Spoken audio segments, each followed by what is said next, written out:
કૃષ્ણ કૃષ્ણ કૃષ્ણ હરે હરે હરે રામ રામ રામ હરે હરે.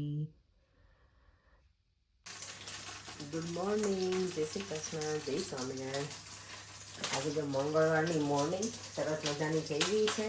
આજે થોડી વહેલા ઊંઘ ઉડી ગઈ હતી તો જાગી ગઈ હતી, તો અત્યારમાં હું કિચનમાં આવી ગઈ છું. કારણ કે પછી પાછળ કામ ચાલે ને તો ઘણી વખત છે ને બધું લાઇટનું બધું બંધ થઈ જાય છે, એટલે કોઈ પેલા મશીનને યુઝ કરે ને એના માટે થઈને તો મેં કીધું અત્યારમાં જ બધું છે ને કરી નાખું. ઘી બનાવવું છે ને તો જો અહીંયા બટર છે મારું એન્કરનું. મને કોઈએ પૂછ્યું હતું કઈ બ્રાન્ડનું તમે યુઝ કરો છો, તો આનું કરું છું. અનસોલ્ટેડ છે એટલે આમાં કીટું થોડું ઓછું નીકળે. અને અહીંયા ગરમ કરવા મૂકી દીધું છે. ચલો ઘી કરી લઉં. પછી અત્યારમાં પરવળ લઈ આવી છું ને તેનું શાક પણ રેડી જ કરી નાખું બધું. એટલે પછી કેવું કે બહુ ઘણી વખત આ લોકો કામ કરે તો બધું બંધ થઈ ગયું હોય ને તો પછી થાય નહીં, તો મેં કીધું ચલો આજે અત્યારે જ કરી નાખું. રેડી કરીને રાખીશ, પછી શાક ઇવનિંગમાં બનાવી નાખીશ. તરત બધું સ્ટાર્ટ કરી દઈએ કામ. દેવમ સૂતો છે, હમણાં નીચે આવે ને પછી બતાવું. એના નવા ગ્લાસીસ આવી ગયા છે, કેમ કે બહુ જ એક્સાઇટેડ છે. આજે સ્કૂલે જશે ને તો બધાને બતાવવા માટે થઈને. અહીંયા જો પરવળ ભરીને થઈ ગયા છે રેડી. અને આમાં મસાલો મેં કર્યો છે સિંગદાણા, તલ, વરિયાળી, લસણની ચટણી, ધાણા જીરું, હળદર, મીઠું અને આદુની પેસ્ટ. દેવમ જો જાતે વાળ ઓળા ઓળે છે ને. અરે વાહ, હીરો મારો જો તો. Stylist boy. અને અહીંયા મમ્મી સાથે વાતો ચાલે છે, પર્યાંગને ને બધાને. દેવમના નવા આવ્યા ને ગ્લાસીસ, તો અત્યારે દાદાને બતાવે છે નહીં બેટા? દાદાએ શું કીધું તને? કે થોડું મોટું છે લાગે. થોડું મોટું લાગે છે એવું કીધું દાદાએ? હા, પણ વિડીયોમાંથી. ઓકે. અને દેવમના છે ને સનગ્લાસીસ એ આદે એમ સનગ્લાસીસ બતાવ ને પહેરીને. ના, એને તો બતાવ્યા હશે. બતાવી દીધું. જલ્દી જલ્દી દેવમ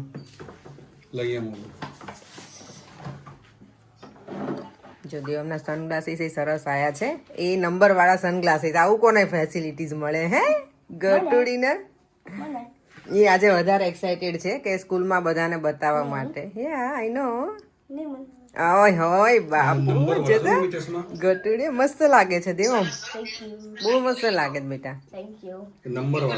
બધા અમારા વ્યુઅર્સ કહો છો દેવમને કયા ગ્લાસીસ વધારે સારા લાગ્યા, નોર્મલ કે સનગ્લાસીસ? બોલો. તમારું હોમમેડ ઘી એકદમ સરસ બનીને રેડી થઈ ગયું છે. અને અહીંયા બની ગયું છે જો એટલું સરસ બની ગયું છે ને જામી ગયું છે બરાબર. સવારમાં પછી મેં આજે આખો દિવસ વિડીયો નહોતો લીધો, થોડી વાર સૂઈ ગઈ હતી બપોરે. એટલે અહીંયા જો શાક પણ બનીને રેડી થઈ ગયું છે એકદમ મસ્ત પરવળનું ભરેલું. ઘણા લોકો આમાં બટેકા પણ નાખતા હોય, પણ મેં ખાલી એકલા પરવળનું ભરેલું જ બનાવ્યું છે. અને ઘણા ટિંડોરા બનાવે ને એવી રીતે સ્લાઇસ કરીને બનાવું. હું એવું બનાવું છું, પણ પછી એમાં છે ને આટલી એવી થઈ જાય શાકની ક્વોન્ટિટી, એટલે મેં ભરીને બનાવ્યું છે આજે. અને એની જોડે છે આજે રોટલી ડિનરમાં. આજે મેં જે ઘી બનાવ્યું હતું ને એ છે ને અનસોલ્ટેડ બટર હતું ને, તો જે એનું જે કીટું હોય ને એનું મેં એકદમ થાબડીને આપણે ના પેંડા ખાય એવું સરસ બની ગયું છે. એમાં થોડી મેં શુગર એડ કરી દીધી છે ને એટલે.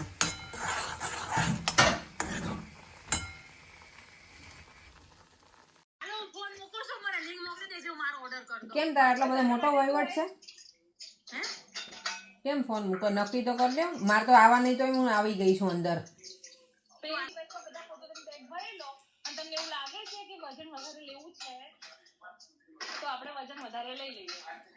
તમે જેને જેટલું વજન લેવું ને વધારે એટલું લઈ લેજો. મારી વસ્તુ મારે આવવાનું થાય તમારે બધી બેગમ નાખી દઈશું 1-1 કિલો. એ તમારા બધી બે જ છે બધું મારું. હું એ જ કહું છું, એટલે હું એટલે અત્યારે કાંઈ નથી લેવાની.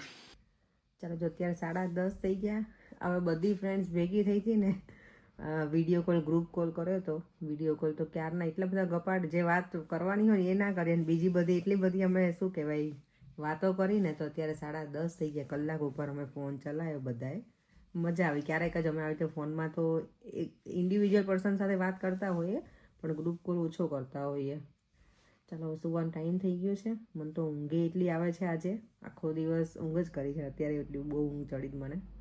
ચાલો વિડીયોને એન્ડ કરી દઈએ. ફરીથી મળીશું કાલે નવા વિડીયો સાથે. અને અહીંયા સાથે કીટું હતું ને એમાં મેં શુગર નાખીને કર્યું હતું ને, તો એકદમ થાબડીના પેંડા ખાધા ને એવું જ લાગ્યું. બહુ જ મજા આવી મને. તો હું ફોનમાં વાત કરતી હતી એટલે મેં બતાવ્યું નહીં, બાકી બન્યું તો બહુ જ મસ્ત સારું લાગે. કારણ કે આ અનસોલ્ટેડ બટર હતું ને, એટલે નોર્મલી હું સોલ્ટેડ લાવું ને એનું કીટું તો બહુ જ ખારું હોય, એટલે એમાંથી કાંઈ જ ના બને. પણ આ સારું લાગ્યું મને આજે, તો મજા આવી ગઈ. આમ થોડીક એનર્જી આવી ગઈ, શુગરવાળું ખાધું ને તેવું લાગે મને. ચાલો તો હવે સુવાનો ટાઈમ થઈ ગયો છે. ફરીથી મળીશું કાલે નવા વિડીયો સાથે. બાય બાય, જય શ્રી કૃષ્ણ અને જય સ્વામિનારાયણ.